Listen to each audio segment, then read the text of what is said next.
जी हाथ से आने से कर लो। लाया मत लाया मत। राजस्थान में चुनावों का बिगुल बज चुका है और तीनों ही पार्टियों के लोग और नेता और कार्यकर्ता बड़े ही उत्साह में हैं। ये लोकतंत्र का महापर्व है जो राजस्थान में परसों इसके महापर्व के जो चुनावी वोटिंग होगी, पोलिंग होगी और सारे प्रशासनिक अधिकारी अपने अपने कार्यों में व्यस्त है और सुसज्जित तरीके से इस सारे काम को प्रशासन कर रहा है। सर्वप्रथम तो हम निर्वाचन आयोग और राजस्थान के प्रशासनिक अधिकारियों को हमारी टीम सलाम करती है कि उनका जो मैनेजमेंट है वो बहुत ही तकड़ा है। हमारे साथ आरएलपी से चुनाव लड़ रहे दिनेश कुमार जी चूरू विधानसभा क्षेत्र से जो चुनाव लड़ रहे हैं वो प्रत्याशी हमारे साथ है। आज चूरू जिले की सुजानगढ़ तहसील में आरएलपी की बहुत बड़ी मीटिंग का आयोजन हुआ। गणेश मंदिर के सामने स्थित एक स्टेडियम के अंदर ये जनसभा का आयोजन हुआ और उस जनसभा के आयोजन में बाबूलाल कुलदीप ने जनसभा को संबोधन किया, चूरू के दिनेश कुमार जी ने संबोधन किया और तमाम आरएलपी के कार्यकर्ताओं ने संबोधन किया।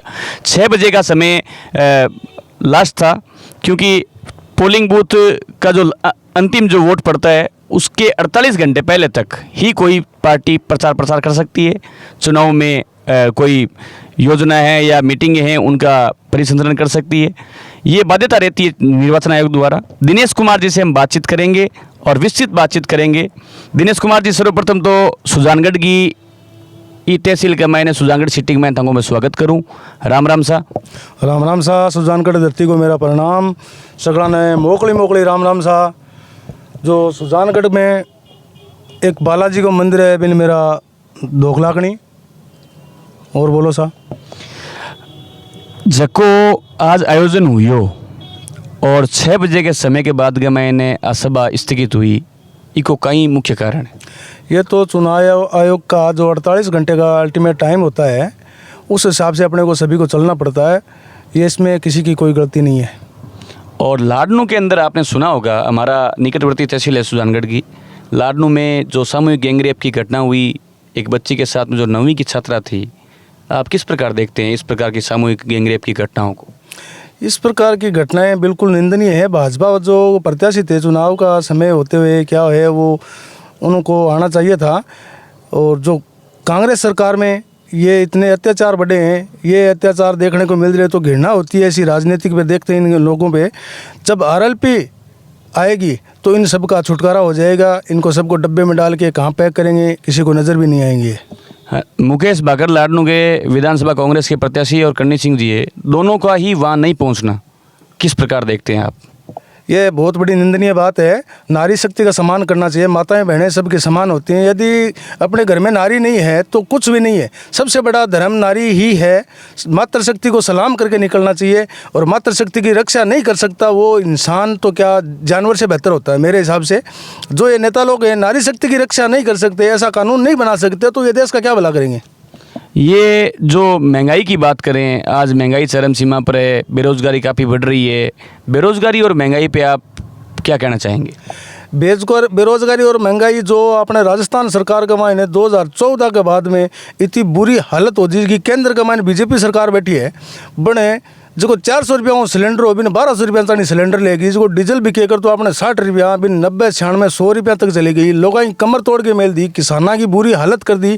कि पूछने बात आज बात दिमाग में हजम यहाँ को नहीं हो रही कि आन लोगों के सिर्फ पेट भरने से कोई काम ही नहीं है। आज देश की रीढ़ की हड्डी है अन्नदाता किसान, उसको बार बार हर तरीके से कमज़ोर कर रहे हैं लोग। ये बहुत बड़ी गलती है। इन लोगों को इसका जवाब ज़रूर मिलेगा। 2023 के चुनाव में आरएलपी सरकार बनाएगी तो इन लोगों को समझ में आ जाएगी। चूरू में आपका कितना माहौल है? चूरू सिटी से आप कितने वोट बटोरेंगे? केवल सिटी का पूछ रहा हूँ मैं, चूरू विधानसभा का नहीं पूछ रहा हूँ। चूरू जो शहर है वहाँ से किसका पलड़ा भारी? चूरू शहर के अंदर 35% वोट में निकाल के लेके आऊँगा। डोर टू डोर मेरा संपर्क है। डोर टू डोर मैं जाता हूँ, डोर टू डोर जाऊँगा। हर आदमी के छोटे बड़े 36 कौम के मैं काम आता हूँ और उन लोगों को मेरा परिचय सब लोग जानते हैं कि मेरा क्यों उनके साथ व्यावहारिक रिश्ता है, तो सब लोग मेरे को जानते हैं। और यदि मैं निकल के आता हूँ, निकलेगी आरएलपी चूरू से, वोटर साइलेंट है, किसी को ये पता नहीं है कि इतना वोटर साइलेंट क्यों है। क्योंकि दोनों पार्टियों का प्रेशर है उन लोगों पे और उन लोगों को इतना डर लगता है तो वो वोट की चोट से ही उनको सबक सिखाएगी जनता। जब सरकार चूरू में बन के आएगी तो चूरू के चारों कोनों में पीने का मीठा पानी मिलेगा, और किसान को यदि खेत में मीठा पानी मिलेगा तो किसान इतना मजबूत हो जाएगा तो किसी राजनीति की उसको आवश्यकता नहीं रहेगी। चूरू सिटी का एक सबसे बड़ा मुद्दा है कि पानी निकासी का जो कार्य है वो राजेंद्र राठौड़ इतने लंबे समय रहने के बावजूद भी पानी निकासी नहीं हो पाती है। वो पानी निकासी किस आधार पे सही होगी, या राजेंद्र राठौड़ ने इस बात पे क्यों ध्यान नहीं दिया? चूरू शहर वासियों का ये सबसे बड़ा मुद्दा है कि भाई पानी निकासी की व्यवस्था जल्द से जल्द होनी चाहिए। क्या विचार है आपके इस पानी निकासी के लिए? क्या वाकई में ऐसी समस्या है, या किस वजह से ये काम रुका हुआ है कि ये पानी निकासी की जो दिक्कत है वो क्यों पूरी नहीं हुई?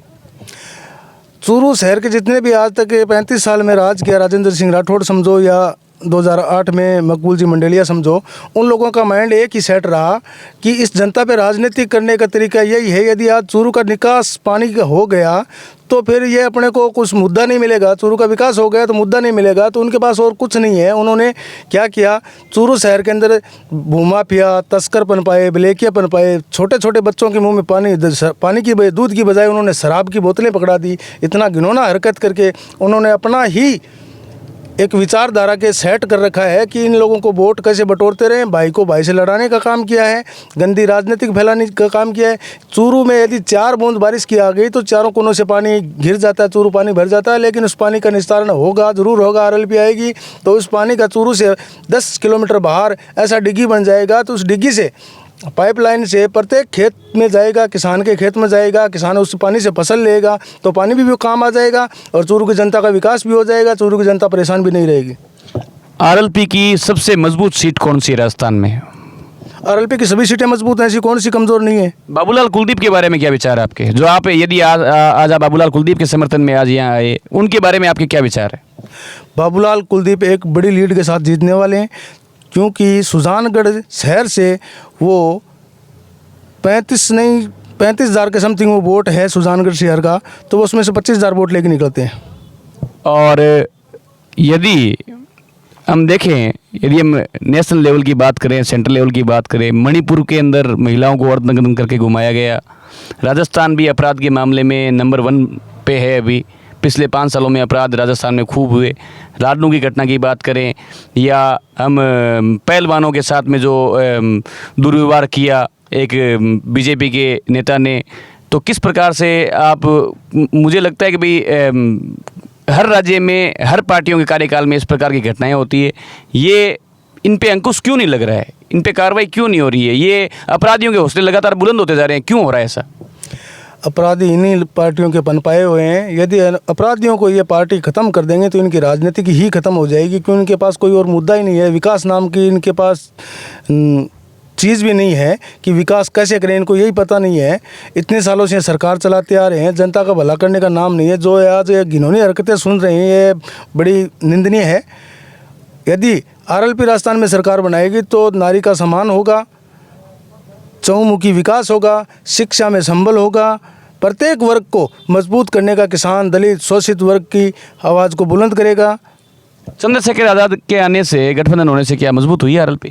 चंद्रशेखर आज़ाद के आने से राम और लखन की जोड़ी साबित होगी है। राजस्थान में एक बहुत बड़ा ये परिवार बन गया। इतना बड़ा परिवार आज तक किसी पार्टी में पहले था नहीं। आज ये जो परिवार बना है ये पूरे भारत में एक दिन जाल की तरह फैल के पूरे भारत का विकास करेगा। इसमें किसी आंतरिक शक्तियों का जो पनप रही हैं, उन सभी शक्तियों का विनाश होगा।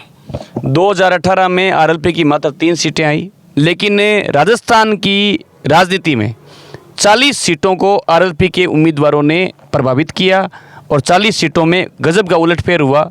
जो नेता जीते दूसरी पार्टियों के, उनमें जो जीत रहा था वो 40,000 से 50,000 से जीता, हारने वाला 50,000 से हारा। 30-40 सीटों पे असर हुआ RLP का। इस बार यदि RLP कहीं न कहीं कामयाब नहीं हो पाती है तो क्या समीकरण रहेगा? किसके प्रति तीसरे मोर्चे की आवश्यकता पड़ेगी, या कितने पार्टियों के लोगों का समीकरण बिगाड़ने का मादा है? क्या सोच है कि भाई इतनी पार्टियों का समीकरण बिगड़ जाएगा? जैसे पिछली बार भाजपा की गवर्नमेंट को बहुत लॉस हुआ था। जैसे यहाँ इसी सीट की बात करें, सीताराम नायक यहाँ से उम्मीदवार थे और जो 40,000 की लीड से वो मनोज मेघवाल यहाँ से जीते थे। सीताराम नायक ने भाजपा के खूब वोट तोड़े। इस बार क्या लग रहा है, RLP के जो जितने भी कैंडिडेट है वो किन का समीकरण बिगाड़ रहे हैं? RLP के कैंडिडेट भाजपा और कांग्रेस दोनों का ये समीकरण बिगाड़ रहे हैं। बाकी जनता जनार्दन है, जो फैसला करेगी सबके सामने आ जाएगा। सेम उसी कंडीशन से अभी आरएलपी निकल के आएगी। आएगा हनुमान, बदलेगा राजस्थान। चूरू विधानसभा से आरएलपी के उम्मीदवार दिनेश कुमार जी हमारे साथ थे और उन्होंने सेंट्रल लेवल की, राज्य लेवल की आरएलपी की जो योजनाएं हैं उनके बारे में और जो तथाकथित जो तत्कालीन घटनाएं हैं, जो वास्तविक घटनाएं हैं तत्कालीन, उनके बारे में बातचीत की। दिनेश कुमार जी, आपका बहुत बहुत धन्यवाद। फैक्ट सेंटर टीम आपके लिए आभार व्यक्त करती है। आज की सभा काफ़ी अच्छी हुई और बाबूलाल कुलदीप के समर्थन में ये जो जन सैलाब उमड़ा वो कहीं न कहीं आरएलपी के लिए सकारात्मक संकेत देता हुआ नजर आ रहा है और काफ़ी अच्छी सभा हुई। हालांकि 6 बजे के बाद में ये कार्यक्रम चालू रहा, इसकी वजह से प्रशासन ने आकर के इस कार्यक्रम को रोकने का प्रयास किया और बड़ी शालीनता और शिष्टाचार से आचार संहिता के नियमों की पालना करते हुए आरएलपी के तमाम कार्यकर्ताओं ने माइक को बंद किया और हनुमान जी बेनीवाल और आज़ाद समाज पार्टी के सुप्रीमो चंद्रशेखर जी आज़ाद द्वारा वीडियो कॉन्फ्रेंसिंग के माध्यम से जनसभा को संबोधित किया और यहाँ से करीब लोग यहाँ से निकल रहे हैं और तमाम लोगों की जो भीड़ थी वो बड़ी शिष्टाचार के साथ में यहाँ सभा सुनी और काफ़ी अच्छा कार्यक्रम रहा। और दिनेश कुमार जी का कहना है, आएगा हनुमान, बदलेगा राजस्थान। देखते रहिए फैक्ट तंत्र। राम राम साथ, जय हिंद, जय भारत। मैं हूँ रमाकांत शर्मा, कानूता। ध्यान कर ले कोई